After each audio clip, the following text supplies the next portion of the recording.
Hello प्यारे दोस्तों। समांतर श्रेणियाँ MCQ मोस्ट इम्पोर्टेंट जो परीक्षा की दृष्टि से आने वाले हैं। ये देखिए, निम्न में कौन समांतर श्रेणी है? इसमें दोनों का अंतर एक ही होना चाहिए। देखिए, 4 में 2 गया 2, 8 में 4 गया 4, ये अंतर अलग है। उसके बाद ये दोनों का अंतर अगर करेंगे तो ये दोनों का आएगा। फिर AP का A² 5² से सर्वंतर। तो सर्वंतर, ये सर्वंतर निकालने के लिए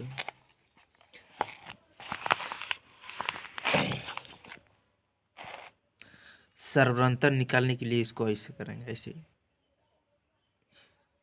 A2 माइनस A1। तो A2 का मान 5² है तो 5² देंगे। फिर 1² है तो 1² देंगे A1 का मान, यानी कि ये हो गया A1 और ये हो गया A2। अब क्या करेंगे, 5 पर स्क्वायर है तो इसका मतलब 5 गुना 5 पचे 25, 1 गुना 1 तो 1, 25 हो गया 24, तो इसका सर्वांतर होगा 24। ये सी आंसर। देखिए, तो समांतर श्रेणी का मतलब हुआ कि दोनों का अंतर एक होना चाहिए। AP है, इसका भी अंतर एक होना चाहिए। 3 में 1 गया 2, 5 में 3 गया 2, इसका अंतर, इसका 2, इसका भी 2, इसका मतलब ये AP है। अब आगे देखिए, आगे में क्या है, निम्नलिखित में से कौन AP है? उसी प्रकार से अंतर एक होना चाहिए। फिर समांतर श्रेणी में AP इतना है तो सर्वांतर क्या होगा? सर्वांतर का मतलब वही हुआ A2 माइनस A1। तो A2 का मान 1 है और A1 का मान 3 है, तो 3 में 1 गया -2, क्योंकि छोटा में से बड़ा में घट रहा है, ये -2 हो गया आंसर। उसी प्रकार से इसमें बोल रहा है कि 3 1 -1 3 के लिए क्रमशः प्रथम पद A और सर्वांतर D।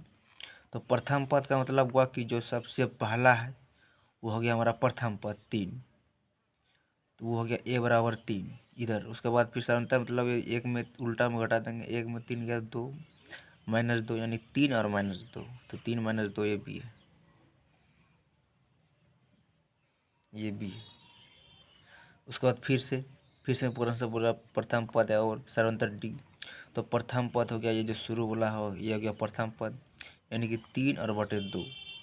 सर्वांतर मतलब 1/2 और -3/2। इसको घटाएंगे इस तरह से, लघुत्तम निकालेंगे तो 2 2 का लघुत्तम 2 निकल गया। फिर उसका लग भाग देंगे 1 -3 तो 3, यानी 2 -2 और 2 कट गया तो 1 -1, यानी कि 3/2 और -1, 3/2 और -1, ये हुआ। देखिए सी नंबर आंसर। फिर सर्वांतर पूछ रहा है, फिर उल्टा घटा देना है, 6 में गया 2, यानी 6 घटाओ 2 तो 4, तो हमारा 4 आंसर हो गया। फिर प्रथम पद पूछ रहा है, प्रथम पद यानी जो शुरू वाला हो गया वो हो गया प्रथम पद 3। फिर प्रथम पद है, फिर यानी कि -1, फिर -5।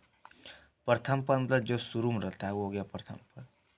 फिर प्रथम पद है, यानी फिर यानी शुरू में जो रहता है वो हो गया प्रथम। फिर सर्वांतर है, यानी कि सर्वांतर का मतलब ये हुआ कि दूसरा में से पहला वाला में घटा दो, -1 फिर माइनस फिर -5, तो ये हो गया, यानी कि माइनस माइनस प्लस ये, फिर 5 5 में गया 4, यानी 4 आएगा, सिर्फ 4 आएगा। फिर सर्वांतर पूछ रहा है, फिर यानी कि उल्टा घटा देना, 10 में गया 4, ऐसे 10 -4 करेंगे इस तरह से, तो वो हो जाएगा 6, तो 6 आंसर हो गया।